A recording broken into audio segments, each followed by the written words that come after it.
حدیث نمبر 1673۔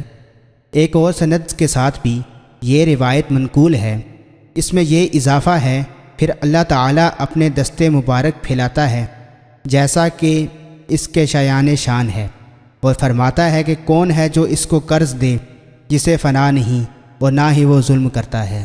حدیث نمبر 1674۔ حضرت ابو سعید اور حضرت ابو ہریرہ رضی اللہ تعالی عنہما دونوں روایت کرتے ہیں کہ رسول اکرم صلی اللہ علیہ وسلم نے فرمایا، اللہ تعالیٰ مہلت دیتا رہتا ہے حتیٰ کہ جب رات کا پہلا حصہ گزر جاتا ہے تو وہ آسمان دنیا کی طرف توجہ فرماتا ہے اور کہتا ہے، کیا کوئی بخشش مانگنے والا ہے؟